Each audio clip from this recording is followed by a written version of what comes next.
برخلاف بقیه من معتقدم پول درآوردن آسونه، به شرطی که توی مسیر درستش باشی. سلام، وقتتون بخیر. امیدوارم هر جا که هستید حالتون عالی باشه. من مریم خلف‌زاده هستم، مدرس الگوسازی، طراحی و دوغ فروش و خلاقیت. خیلی خوشحالم که اینجا میتونم در خدمتتون باشم و اون چیزی که بلدم رو به شما آموزش بدم تا شما هم بتونید از اون استفاده بکنید و حالا برای خودتون لباس بدوزید، به واسطه اون چیزی که از من یاد میگیرید بتونید درآمدی به دست بیارید. و هیچ چیز برای من با ارزش‌تر از این نیست که بتونم به یک زن، به یک خانم، به یک هم نوع و هم جنس خودم کمک بکنم. ایده ضبط این دوره رایگان از اونجایی استارت خورد که من یه دونه استوری گذاشتم داخل این استا و همین استوری که دارم براتون میذارم. بخونش. بعد از اینکه این استوری رو گذاشتم، یه سوالای عجیب و غریبی از من پرسیده شد که بعد من مجبور شدم به خاطر همون سوالایی که از من پرسیدین اینقدر که منگ شدم، هنگ کردم که آقا من الان باید چجوری جواب این دخترها رو بدم، جواب این دوستان رو بدم. اومدم ازتون سوال پرسیدم که مثلا خانم ایکس، خانم فلانی، شما آیا دوره شرکت کردید؟ بعد گفتیم که آره، من دوره مقدماتی شرکت کردم، من دوره شلوارم شرکت کردم، دوره شب و عروس شرکت کردم.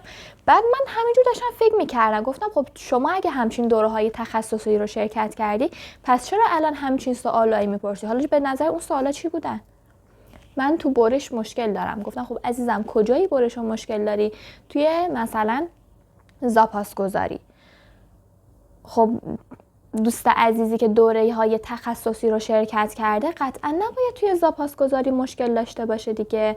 بعد میدونی چیه؟ چرا نتونستم توی دایرکت جواب تک تک رو بدم؟ چون سوالا اونقدر ابتدایی بودن و در عین حال تخصصی. مثلا همین سوالی که براتون مثال زدم توی زاپاسگذاری مشکل داشت. خب ببینید، ما با توجه به جنس پارچمون، با توجه به آزادی که به لباس میدیم، با توجه به مدلی که داریم میدوزیم، زاپاسگذاری ها کاملا تغییر میکنه. اوکی؟ مثلا ما برای پارچه های کشی نمیایم مثل پارچه کرپ مازراتی زاپاسگذاری انجام بدیم.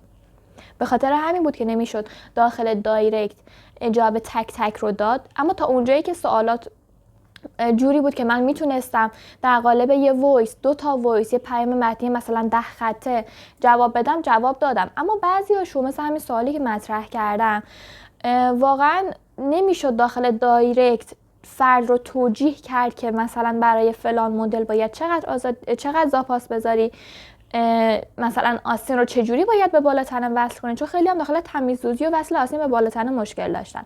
و گفتم که من همچین چالشی رو راه انداختم دیگه. یه استوری گذاشتم مثلا حدود 45 الی 50 نفر اون موقع اومدن سوالاشون رو پرسیدن و گفتم که خب همچین چالشی رو که من راه انداختم دیگه باید عواقبش هم بپذیرم دیگه. و چی بهتر از اینکه عواقبش شد همچین دوره کامل و فوق‌العاده رایگانی که الان در اختیار شما دوستان قرار گرفته.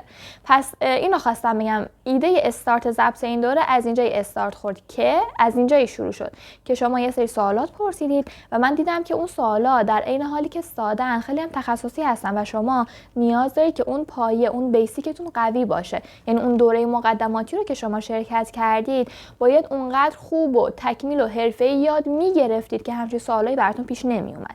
اما از اونجایی که متوجه شدم دوره‌هایی که به صورت مجازی یا حضوری پشت سر گذاشتید دوره‌های کامل و حرفه‌ای نبوده، تصمیم گرفتم بیام و اون پایه، اون بیسیک رو قوی بکنم.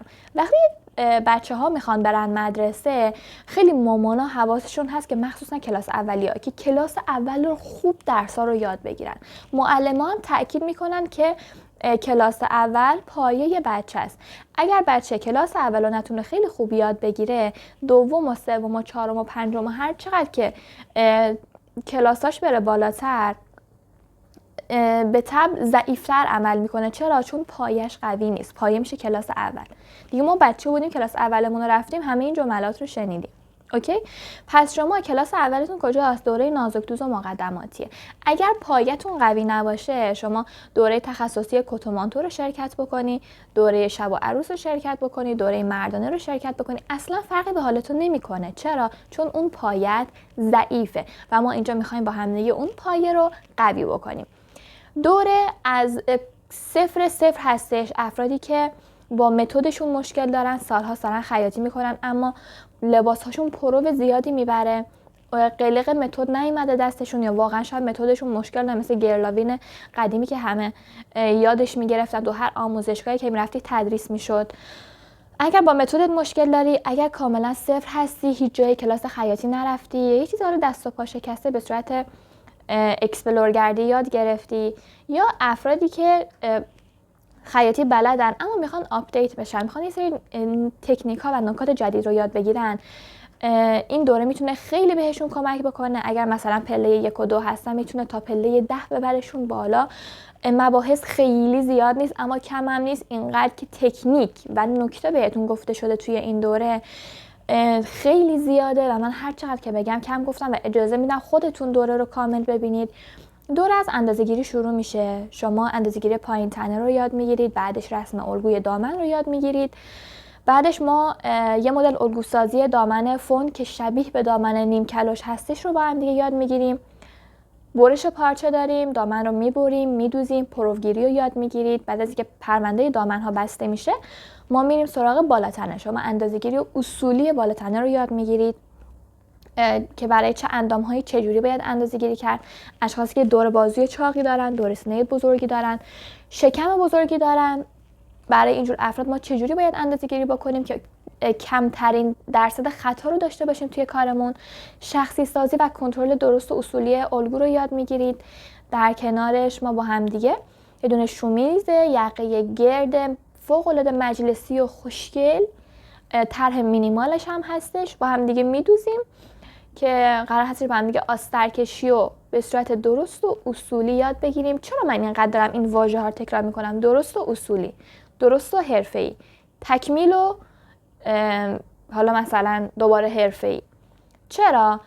چون که ما آموزش‌های زیادی رو داریم داخل اینستا می‌بینیم و واقعا کم هم نیستن پیج هایی که دارن خیاطی رو تدریس میکنن. بعضیا خیلی خوب دارن عمل میکنن، فوق العاده است. یعنی شما هر یه دونه پستش یه کلاس آموزشیه، خیلی خوب دارن عمل میکنن. اما بعضی ها هم دارن زحمتشون رو میکشن، پستاشون هم میذارن، فعالیتشون هم واقعا خوبه، اما اون چی که باید رو یا یاد نمیدن یا دست و پا شکسته آموزش میدن.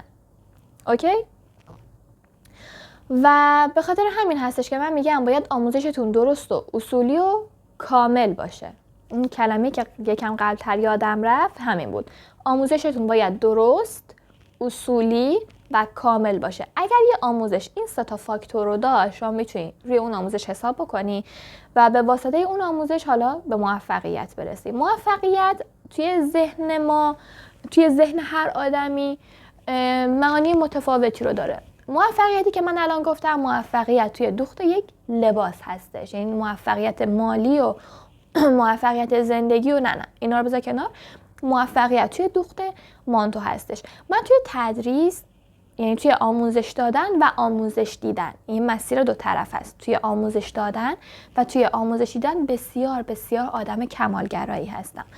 یعنی اگر قرار آموزشی رو ببینم، اون آموزش باید کامل، اصولی و مفید باشه. اگر هم قرار باشه آموزشی بدم، باز باید به صورت کامل، اصولی و حرفه‌ای آموزش بدم. پس شما دوست عزیزی که توی این دوره هستی، توی این کانال هستی و الان داری حرفای منو میشنوی، هر جلسه رو که دیدی شما باید نوت برداری هاتون رو انجام بدید، هر تمرینی که بهتون گفتم رو انجام بدید و برای من نتیجه بیارید. من خیلی وقتا شده به هنرجو خودم پیام دارم، مثلا چون من پشتیبانی دوره هم به این صورته که گروه میزنم و توی شخصی جواب تک تک رو نمیدم، چون ممکنه مثلا یه نفر بیاد یه سوال بپرسه و اون سوال 2 نفر دیگه هم باشه. خب من چرا باید بیام جداگونه به 3 نفر جواب بدم؟ خب یه گروه میزنم، وقتی یه نفر یه سوال میپرسه یک بار اون سوال رو جواب میدم و 10 نفر دیگه میبینن. شاید سوال اونا نبوده باشه، شاید بوده باشه ولی خودشون نمیدونستن همچین سوالی ممکنه براشون پیش بیاد. پس بنابراین هر سوالی هم که داشتید توی گروه پشتیبانی بفرستید. و من خیلی وقتا شده خودم پیگیر هنرجو شدم، دیدم مثلا یه هفته 2 هفته از داخل گروه هیچ پیامی ازش نمیاد و توی شخصی بهش پیام دادم که خانم فلانی کجایی، تکالیفتو بفرست.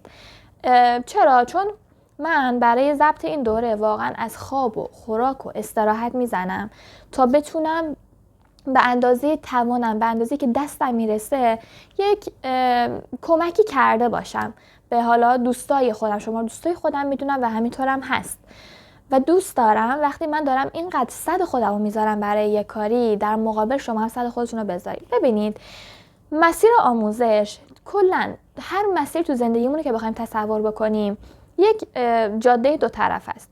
اگر قرار باشه من 50% مسیر رو بیام، اون 50% باقی رو تو باید بیای. من نمیتونم 100 مسیر رو بیام خودم تک و تنها و تو همونجا ایستاده باشی. نمیشه همچین چیزی، جواب نمیده. حتی نمیشه من 40 بیام تو 60 بیای، نه. من 50% مسیر رو 100 خودم رو میذارم تا 50 میام، تو هم باید 100 خودتو بذاری تا 50 بیای. وقتی ما توی وسط جاده به هم دیگه میرسیم موفقیت شکل میگیره. اوکی؟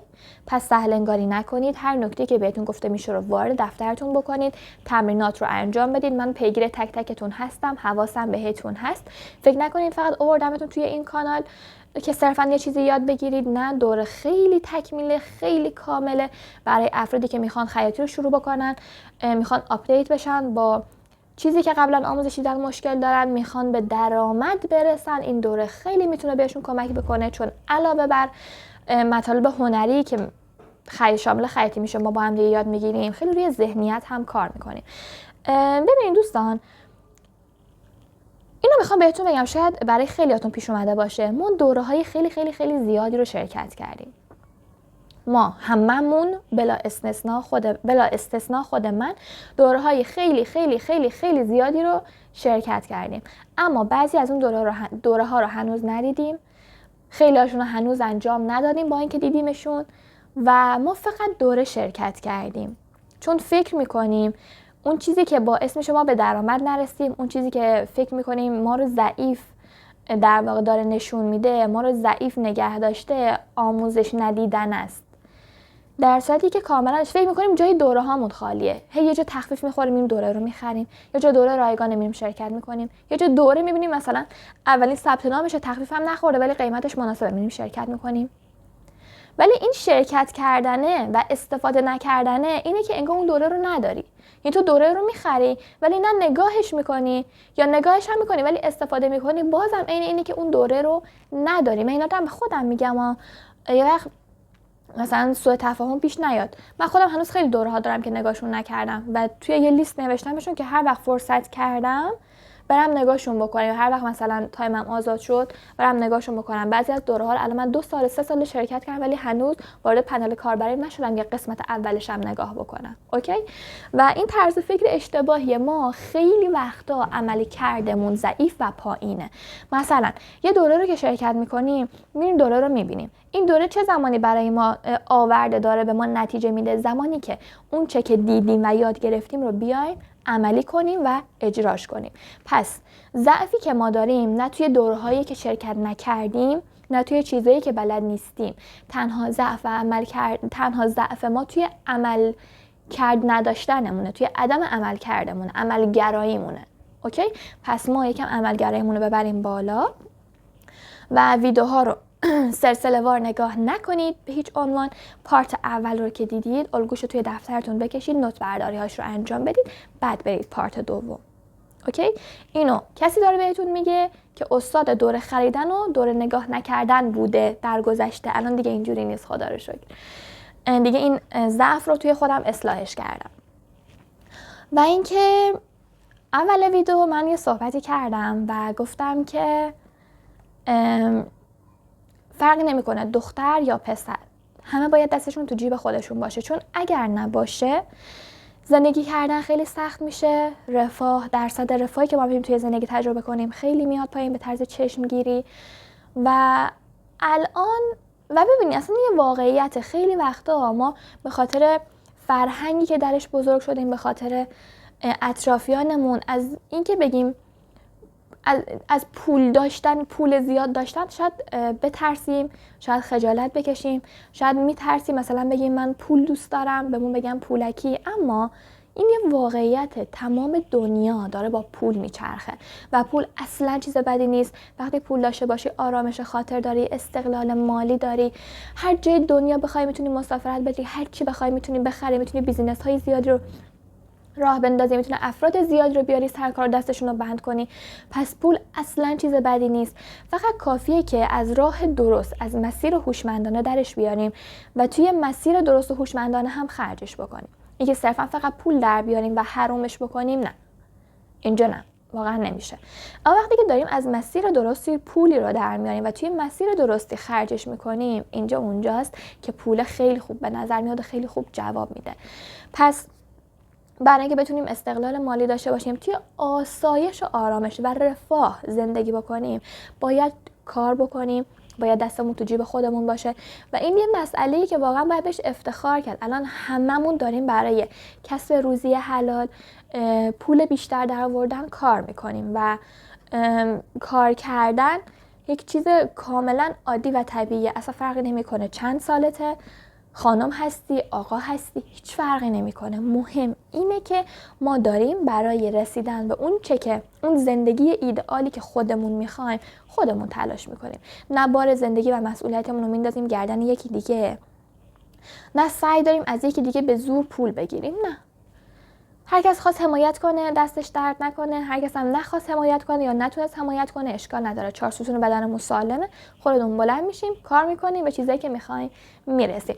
اصلا آدمی نیستم که بشینم درباره انگیزه صحبت بکنم به هیچ عنوان، چون معتقدم انگیزه برای من و تو هیچ کاری نمیکنه. بله، انگیزه برای افرادی که جیبشون پره، استقلال مالی دارن، آسایش و آرامش دارن. مثلا یه روز بلند میشن رو مود کار کردن نیستن، حوصله نداره کار بکنه، طرف میگه که امروز انگیزه ندارم، حوصله ندارم، بذار فردا انجامش میدم، کارشو میندازه برای فردا و بهش هم لطفاً وارد نمیشه، چون پولشو داره، آسایششو داره، رفاهشو داره، همه چیش تکمیل زندگیش اوکیه.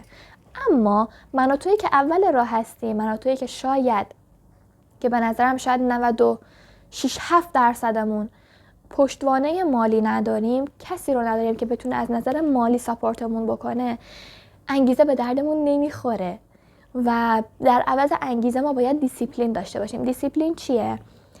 نظم و انضباط شخصی. من در طول روز کار ندارم حالم خوبه یا حالم بده، حسش هست یا حسش نیست، میخوام برم مهمونی، نمیخوام برم اصلا فرقی نمیکنه. تو در اون روزی که بیدار میشی، اون صبحی که تو بیدار میشی، در طول روز چه برنامه‌هایی قرار برات اتفاق بیفته، چه برنامه‌هایی رو داری از پیش تعیین شده. مثلا ممکنه 2 روز پیش نفر برای شب جمعه یا مثلا شب پنجشنبه مهمونی دعوتت کرده باشون، دیگه آخر هفته همه جمع میشن خونه مامان بزرگ و یا میام خونه ما و بالاخره یا مهمونی میریم یا مهمون میاد.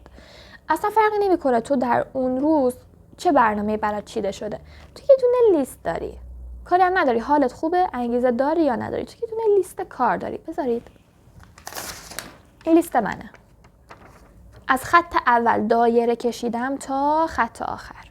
خب اینا رو برنامه یه هفتمه، سعی میکنم توی 2-3 روزه جمعش بکنم. خیلی به خودم باید فشار بیارم ولی سعی میکنم جمعش بکنم، اما به خودم فرجه یه هفته‌ای دادم که اگر نتونستم توی 2-3 روز تمومش کنم، احساس شکست به هم دست نده و بگم خب اوکی الان روز 4 مشکل نداره، فدای سرت، تو یه هفته فرجه داری، سعی کن توی همین یه هفته تمومش بکنی. اوکی؟ پس وقتی میایم برنامه ریزی، ببین دارم نکته بهت میگم، ما وقتی میای برنامه ریزی میکنی، رویایی برنامه ریزی نکن. از برنامه‌ریزی سبک شروع کن، برای روزانه برنامه‌ریزی کن و همون رو بیار توی چارت این شکلی، توی برگه اینجوری بنویسش و به خودت فرجه بده و سعی کن دیسیپلین داشته باش. هر روزی که بلند میشی، مثلا میخوای 5 تاشو در طول روز انجام بدی، تقسیم بندی میکنی، در روزهای هفته تقسیمشون میکنی. مثلا امروز من تونستم 5 تا کار انجام بدم، اما الان مثلا ساعت 4 عصر، ساعت 4 بعد از ظهر، جاد وقت خیلی دارم بخوام 5 تا دیگه رو انجام بدم. خب امروز میام توی یک روز کار 2 روز رو انجام میدم. اوکی؟ پس جوری برنامه ریزی کنید که اگر نرسیدید انجامش بدید، احساس شکست بهتون دست نده و پایان روز خیلی خودتون رو تشویق کنید. این خیلی به من حس خوبی میده، اینکه کار خودتو بزرگ و ارزشمند بدونی. من اگر امروز تونستم به جای 5 تا کار 3 تا کارم انجام بدم، خودم میگم آفرین آفرین آفرین و واقعا میرم تو آینه، جلوی آینه میستم، به خودم میگم آفرین آفرین، امروز تونستی 3 تا کار رو انجام بدی، دیروز هیچ کاری نتونستی بکنی ولی امروز تونستی 3 تاشو انجام بدی، آفرین، باقیش هم فردا انجام میدی. خیلی خودتون رو تشویق کنید. حرف زدن با خودمون خیلی بهمون حس خوب میده، خیلی کمک میکنه که بتونیم توی مسیرمون ثابت قدم‌تر حرکت کنیم، کم نیاریم، جا نزنیم، خیلی زود خسته نشیم و همه اینها تأثیر دارن این که ما بتونیم مسیر رو تا آخر طی بکنیم. کسایی که عاشق مسیر، من خودم جز افرادی هم که مسیر رو دوست دارم، یعنی مقصدم دوست دارم اما مسیر رو بیشتر دوست دارم، یعنی اون راهی که من برای رسیدن به مقصد طی میکنم رو خیلی میپسندم، خیلی دوستش دارم. و کسایی که عاشق مسیرند خیلی بهتر و راحت‌تر و قوی‌تر و با انرژی تر قدم برمی‌دارن تا اونایی که چشمشون فقط به مقصده. اونایی که چشمشون به مقصده فقط دارن میدوئن که برسن. ولی من و تویی که چشممون به مسیره، از مسیر لذت میبریم، توش میخندیم، توش گریه میکنیم، توش کلی چیز جدید یاد میگیریم، کلی تجربه های ریز و درشت به دست میاریم و در نهایت هم به مقصد میرسیم با کوله باری از تجربه و اتفاقاتی که پشت سر گذاشتیم. اما کسی که چشش به مقصده هیچ کدوم از اینا رو نمیبینه، هیچ کدومشون رو نمیبینه، فقط چشش به مقصده. وقتی میرسه به مقصد رسیده ها، ولی حالش خوب نیست، احساس پری نمیکنه. وقتی ما یه مسیر رو شروع میکنیم، وقتی از مسیر لذت ببریم، وقتی به مقصد میرسیم احساس پر بودن احساس پختگی میکنیم. ولی اونی که دویده که فقط برسه احساس پختگی نمیکنه در نهایت، چون هر چیزی که تو مسیر بوده از دست داده و یادش رفته. مقصد همون مسیره، مقصد همون مسیر، همون اتفاقایی که توی مسیر اثر میگذرونی، یادشون میگیری، باشون میخندی، باشون گریه میکنی، خودتو باشون میسازی، میشکنی، دوباره خودتو وصل پینه میکنی، بلند میشی، ادامه میدی. از مسیر لذت ببر. مسیر سخته، مسیر گریه داره، مسیر نفس بریدن داره، مسیر نفس زدن داره، مسیر خوشحالی داره، مسیر نفس راحت داره، مسیر همه چی داره. فقط باید بپذیری که ببین مسیر رو بپذیری با تمام خوبی‌ها و بدی‌هایی که داره. وقتی بپذیری خیلی راحت تر میتونی ازش عبور بکنی. اوکی؟ الان نمیدونم تایم ویدیو چقدر شد، چون دارم با دوربین پشت میگیرم، دیدی به قسمت صفحه جلوی دوربین جلوی موبایل ندارم. اما هر وقت میام دلی باهاتون صحبت کنم، زمان و مکان از دستم در میره، چون واقعا دوست دارم هر چیزی که بلدم و توی این 23 سال زندگی که خدا به هم لطف کرده داده تجربه کردم، از سر گذروندم رو و باعث رشد و آگاهیم شده رو بیام اینجا خالصانه، صادقانه باهاتون به اشتراک بذارم. چون وقتی یه چیزی به من کمک میکنه و باعث میشه من آگاهیم بره بالا، قطعا همونم به یک نفر دیگه کمک میکنه تا آگاهیش رشد پیدا بکنه. نمیگم خیلی بلدم، نمیگم خیلی میفهمم، اما به اندازه عمری که از خدا گرفتم خیلی اتفاقات ریز و درشت و جور و جور رو پشت سر گذاشتم و به اندازه خودم، به اندازه حرفایی که میزنم خودم رو قبول دارم.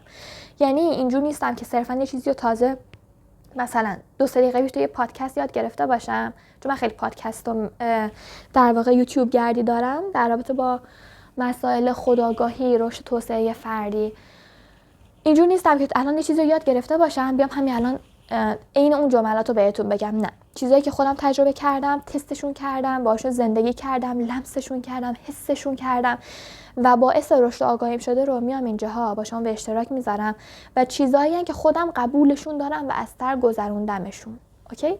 پس به خاطر همین میگم خودم رو در حد حرفایی که میزنم خیلی قبول دارم، چون حرفایی هستن که زندگیشون کردم، نه صرفا حرفایی که فقط یادشون گرفتم.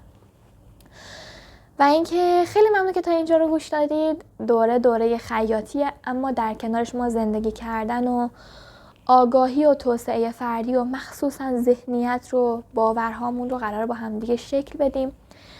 عاشق آگاهی رسوندن و آگاه شدنم. پس خیلی ممنون که تا اینجا به حرفام گوش دادید. امیدوارم که حرفای مفیدی بوده باشه. این ویدیو رو الان فکر کنم 3مین بار هستش که دارم ضبط میکنم. ویدیوی اولی خیلی حرفای خوبی زدم، تقریبا شبیه به همین حرفا بودش، اما بعد که رفتم ادیتش بکنم دیدم که تصویر کیفیت خیلی خوبی نداره، تار بود، من متوجه نشده بودم، صدا برداشت نشده بود، میکروفون درست جا نرفته بود که خب دیلیتش کردیم. اومدیم یه ویدئوی دیگه گرفتیم که باز اونم اونجور که میخواستم نبود و این سومین ویدئویی هستش که دارم براتون میگیرم و دوباره همون حرف ها رو چه بسا کاملتر، بهتر و پربارتر اینجا دوباره بیان شد براتون و الان راضیم. از این ویدیو راضیم، از خودم راضیم و امیدوارم که شما هم راضی باشید. خیلی دوستتون دارم. مرسی که کنارمید و امیدوارم که بتونیم دوره خیلی خوب و پرباری و با هم دیگه پشت سر بذاریم. ناامید نشید، من کنارتونم. دوره پشتیبانی نامحدود داره. شما هر زمانی، هر سوالی که براتون پیش اومد توی گروه پشتیبانی با هم در ارتباط باشید. به تک تک سوالات پاسخ داده میشه.